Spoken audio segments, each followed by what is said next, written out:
Hello guys, welcome मेरे channel. दोस्तों, आज की अपनी मेन टॉपिक है अर्थव्यवस्था की केंद्रीय समस्याएं। यहाँ पर शॉर्ट और सिंपल में बताऊं तो अर्थव्यवस्था या अर्थात यह होता है कि धन की समस्याएं। अर्थ मतलब होता है धन, व्यवस्था मतलब होता है कि कैसे मैनेज करें, धन को हम कैसे मैनेज करें, उसमें अगर आप लोग मैनेज करेंगे उसमें क्या क्या समस्याएं होती है, वही कहलाती है अर्थव्यवस्था की केंद्रीय समस्याएं। एग्जाम पर आपके 5 से 6 नंबर की ये क्वेश्चन आती है, उसको कैसे लिखना है आपको अच्छे से मैं बताऊंगा। ऐसे लिखेंगे तो आपको फुल मार्क्स मिलेंगे, एक नंबर भी नहीं कटेगा। अगर आपको और सिंपल में बताऊं, सपोज आपके पास मान लीजिए कि भारत को मैनेजमेंट करने के लिए भारत पर कहां कहां पैसे लगाएं, किस सेक्टर में आप लोग पैसे लगाएंगे, आपको पैसा दे दिया जाए और आपको तय करने की मुझे कहां कहां पैसा लगाना है, वही जो आपको समस्याएं जाएंगी वही होगी अर्थव्यवस्था की केंद्रीय समस्याएं। बुक के लैंग्वेज में देखें कैसे लिखा है कि अर्थव्यवस्था के संसाधन दुर्लभ हैं। मतलब हमारे पास क्या है, पैसा भी कम है, लोहा भी कम है ना, ये सारी चीजें दुर्लभ है। जैसे कि धान है, ये सारी चीजें कम है, दुर्लभ है। अगर हम ज्यादा उपयोग करेंगे तो नष्ट हो जाएंगी। मतलब संसाधन सीमित हैं और उनके वैकल्पिक प्रयोग होते हैं। यहाँ पर थोड़ा आपको नहीं दिख रहा होगा, वैकल्पिक प्रयोग होते हैं। मतलब हम लोग किसी वस्तु को थोड़ा देख कर कम यूज करते हैं। जैसे कि कपड़ा, हमारे पास हम हजारों कपड़े नहीं ले सकते, 2 लेंगे 3 लेंगे, ज्यादा होगा तो 10 या 12 ले लेंगे, लेकिन 1000 कपड़े नहीं ले लेंगे। चावल भी लेंगे तो 1 किलो लेंगे, 2 किलो लेंगे, हजारों क्विंटल नहीं ले लेंगे हम लोग। तो हम लोग वैकल्पिक प्रयोग करते हैं, चावल भी चाहिए, कपड़े भी चाहिए। तो ये जो वैकल्पिक प्रयोग करते हैं तो इन्हीं पर हमें समस्याएं उत्पन्न होती है। जैसे कि सपोज मान लीजिए आपके पास अगर इंडिया को मैनेजमेंट करने के लिए पैसे दे दिए जाए तो भाई आपका जो फैशन है वो मेनली कपड़े पहनने पर है, तो आप पूरे कपड़े नहीं खरीदेंगे। और खाना भी तो जरूरी है ना, कपड़े पहनेंगे तो क्या खाना। अगर आप पूरे पैसे कपड़े पहनने पर, कपड़े उत्पादन पर लगा दिए तो गलत होगा ये। अब वो खाना को भी देखना है, भोजन को भी प्राथमिकता देना है, ठीक है। तो यही जो समस्या है, चुनाव की समस्या है, उसी को बोलते हैं अर्थव्यवस्था की समस्या। इस प्रकार समस्त अर्थव्यवस्थाओं द्वारा चुनाव की समस्या ही अर्थव्यवस्था की केंद्रीय समस्याएं कहलाती है, शॉर्ट एंड सिंपल। अब ये क्यों उत्पन्न होती है, क्योंकि ये वैकल्पिक चयन होती है। हमारे पास उत्पादन सीमित है, मतलब संसाधन सीमित है, इसको वैकल्पिक चयन करते हैं, इसलिए उत्पन्न होती है। अभी ये जब अपन लोग इसको बनाएंगे तो इसे कितने प्रकार होंगे, मतलब केंद्रीय समस्याएं कितने प्रकार की होती है। एग्जाम पर ऐसे आ सकता है कि अर्थव्यवस्था की केंद्रीय समस्याएं क्या है, इसके प्रकार कितने होते हैं, तो आपको अच्छे से लिखना है। तो पहला प्रकार यह है कि क्या उत्पादन किया जाए। भाई अपन लोग कुछ कर रहे हैं तो क्या उत्पादन किया जाए, ठीक है। उसके बाद क्या उत्पादन किया, आप लोग डील कर लिए भाई कि चावल उत्पादन करेंगे, कपड़ा उत्पादन करेंगे, भाई विद्यालय बनाएंगे, स्कूल बनाएंगे, ठीक है। तो अब इसको कैसे बनाएंगे, है ना भाई, पता चल गया ये सब बनाना है, लेकिन सब इसको बनाएंगे कैसे, ठीक है। अब बनाएंगे कैसे, तो इसको देखेंगे, हाँ भाई इसके लिए बिल्डिंग में ये इतना लगेगा, ये इतना लगेगा, लाइटिंग के लिए इतना लगेगा, तो ये सारी चीजें को देखेंगे। उसके बाद अपन लोग देखेंगे कि इसको किसके लिए बनाना ज्यादा जरूरी है, नीचे के लिए बनाना ज्यादा जरूरी है, मतलब गरीबों के लिए, मध्यम वर्गों के लिए, कि अमीरों के लिए बनाना जरूरी है। तो यही जो 3 कारण है जो समस्याएं उत्पन्न किए करते हैं, क्या उत्पादन किया जाए, कैसे और किसके लिए उत्पादन किया जाए, मोस्ट यही होते हैं। और इसके थोड़ा डीपली अपने को समझना होता है, इतना समझ में आगे होगा आई होप।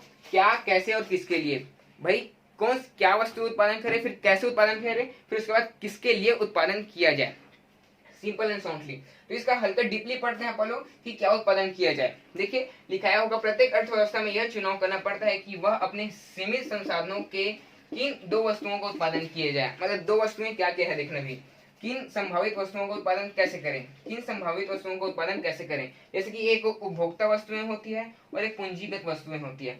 उपभोक्ता वस्तु और पूंजीगत वस्तु हल्का सा बताना चाहूंगा कि उपभोक्ता वस्तु है जैसे कि चावल, दाल, ये सारी चीजें हैं। और पूंजीगत मतलब व्यवसाय के लिए मशीन, बिल्डिंग, ये सब के लिए देखना पड़ता है कि किन वस्तुओं का उत्पादन किया जाए, उपभोक्ता का वस्तुओं का उत्पादन किया जाए कि पूंजीगत वस्तुओं का उत्पादन किया जाए। चावल का उत्पादन करें कि भाई बिल्डिंग बनाए, तो भाई दोनों को प्राथमिकता देना पड़ता है ना, दोनों का वस्तुओं का उत्पादन करना पड़ता है। बिल्डिंग नहीं बनाएंगे तो लोग कहाँ रहेंगे, चावल नहीं उत्पादन करेंगे तो खाएंगे कहाँ। तो यही यहाँ पर समस्याएं उत्पन्न होती है। इसके बाद है कि कितनी मात्रा में उत्पादन किया जाए, ठीक है।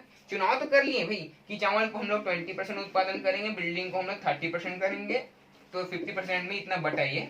तो लेकिन अब इसको कितनी मात्रा में उत्पादन किया जाए, चावल को हम कितना उत्पादन कर ले, चावल ज्यादा उत्पादन करें कि बिल्डिंग ज्यादा बनाए, उसका ही चयन करना ये होती है कितनी मात्रा में उत्पादन किया जाए। चयन के पश्चात वस्तु की कितनी मात्रा में उत्पादन करें, शॉर्ट में लिखा हूँ, आप इसको हल्का बढ़ाकर लिखिएगा, ये सही है। इसको आप कैसे बढ़ाकर लिखेंगे कि किन वस्तुओं का उत्पादन किया जाए। अर्थव्यवस्था में उपभोक्ता वस्तु और पूंजीगत वस्तुएं दोनों प्रकार की वस्तुएं पाई जाती है। इनमें किन वस्तुओं को उत्पादन अधिक किया जाए या फिर सीमित किया जाए या दोनों में से किसका उत्पादन किया जाए, उसको आप लिख सकते हैं। ठीक है, कितनी मात्रा में उत्पादन किया जाए। चयन के पश्चात हमें किस वस्तु का कितनी मात्रा में उत्पादन करना ही एक केंद्रीय समस्याओं को उत्पन्न कराती है। हल्का से डीपली लिख सकते हैं। आई होप कि क्या उत्पादन किया जाए इतना तो क्लियर हुआ होगा।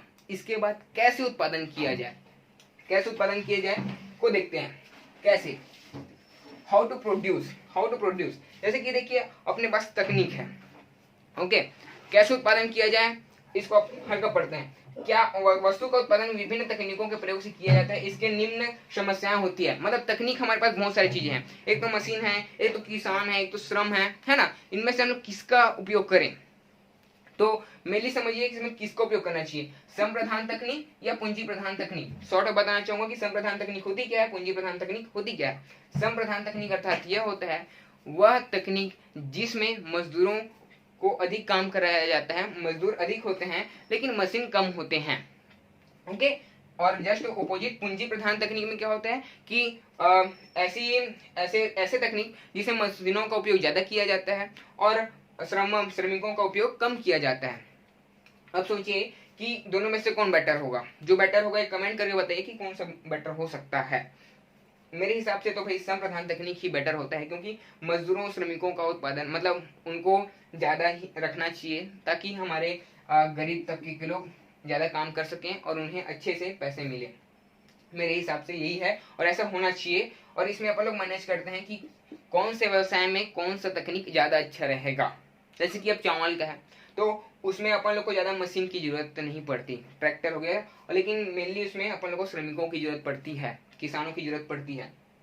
अब अपन लोग और एग्जाम्पल ले सकते हैं कि जैसे कि कोई बड़ी फैक्ट्री है तो बड़ी फैक्ट्रियों में बड़े बड़े मशीनों की जरूरत पड़ती है। मतलब वो पूंजी प्रधान तकनीक के रूप से वो उत्पादन करते हैं बड़े बड़े मशीनें। आप हल्का इसको इतना समझ में आ गया होगा, इसको आप हल्के डिटेल में लिखेंगे कि श्रम प्रधान तकनीक अर्थात यह होता है कि मजदूर वह तकनीक जिसमें मजदूर अधिक होते हैं और मशीन कम होते हैं, जबकि ठीक है इतना लिख दीजिएगा। उसके बाद पूंजी प्रधान तकनीक में आप ऐसे लिखेंगे कि वह तकनीक जिसमें पूंजी अर्थात मशीन अत्यधिक अधिक होते हैं और श्रमिक कम होते हैं।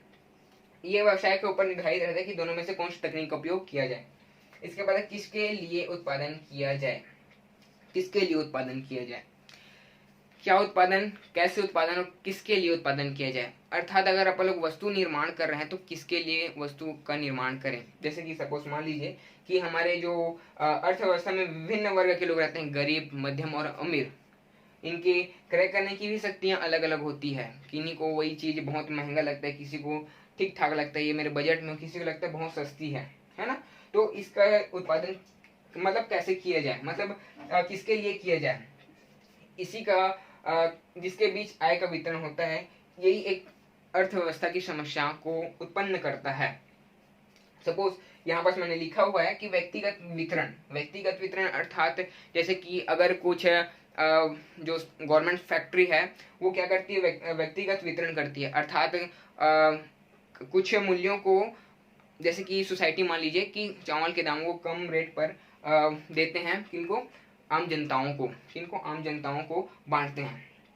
ठीक है, मतलब व्यक्तियों के बीच में वितरण कर दिया जाता है, एकदम सिंपली सा। ओके, और जैसे कि क्रियात्मक वितरण का अर्थात ये हो रहा है कि मशीनें, अस्पताल ये सारी चीजों का निर्माण करना। मतलब जो आप हल्का सा बताऊं तो हमारे भारत के राष्ट्रीय धन को किस सेक्टर में लगाया जाए, मशीन किस तकनीक में लगाया जाए, एक समस्या होती है कि इसके लिए उत्पादन किया जाए। और क्रियात्मक में आप लिख सकते हैं कि भारत के राष्ट्रीय धन को किन मशीनों में लगाया जाए, किन उद्योगों में लगाया जाए, ये होती है क्रियात्मक वितरण। शॉर्ट एंड सिंपली बताऊं तो क्या मतलब सिंपल से यहाँ पर लिखा है कि किन संभावित वस्तुओं को उत्पादन करें, कितनी मात्रा में उत्पादन करें, कपड़ा ज्यादा उत्पादन करें कि भोजन ज्यादा उत्पादन करें, दोनों को बैलेंस बल रखना चाहिए। ठीक है, अपन लोग वस्तु छांट ले कि कपड़ा है उसको उत्पादन करेंगे और चावल का उत्पादन करेंगे। अब इसमें अपन लोग देखेंगे कि भाई कितनी मात्रा में उत्पादन करें, कपड़ा ज़्यादा उत्पादन करें कि चावल ज़्यादा उत्पादन करें। आई होप कि चावल ज़्यादा उत्पादन करना ही चाहिए और करते भी हैं। उसके बाद कैसे उत्पादन करें, श्रमिक ज़्यादा लगाएं कि मशीन ज़्यादा लगाएं, है ना। कपड़े के लिए श्रमिक ज़्यादा लगेगा कि मशीन, मेरे हिसाब से तो मशीन ज़्यादा लगेगा। और चावल के लिए क्या ज़्यादा लगेगा, श्रमिक ज़्यादा लगेंगे, किसान ज़्यादा लगेंगे। तो कपड़े के लिए ये है, कपड़े का एग्जाम्पल आप दे सकते हैं, कपड़े का सॉरी ये धान का उत्पादन, चावल के उत्पादन के लिए, और ये कपड़े के लिए उत्पादन के लिए। उदाहरण में भी आप लिखेंगे तो वो फुल मार्क्स भी मिलेगा। किसके लिए उत्पादन किया जाए, मतलब गरीबों के लिए, मध्यम वर्गों के लिए, या फिर उच्च वर्गों के लिए करें।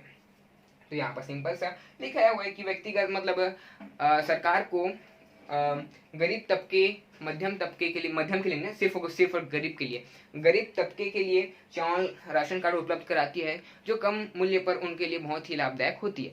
बस सिंपल एंड सॉफ्ट आप लिखेगा। उसके बाद क्रियात्मक अर्थात राष्ट्रीय धन को किस व्यवसाय में लगाना ही एक समस्या उत्पन्न करती है, उसे ही हम क्रियात्मक वितरण कहते हैं। सिंपल सा। आई होप कि आपको अच्छे से समझ में आया होगा। एक बार आप स्क्रीन शॉट भी ले सकते हैं। So thank you very much watching this video. फिर मिलते हैं नेक्स्ट वीडियो के लिए, तब तक के लिए टाटा बाय बाय जय हिंद। और यहाँ बस कुछ लाइट के कारण यहाँ पर दिक्कत जा रहा है, उसको मैं जल्दी सुधारूंगा। फिर मिलते हैं नेक्स्ट वीडियो के लिए, तब तक के लिए टाटा बाय बाय जय हिंद।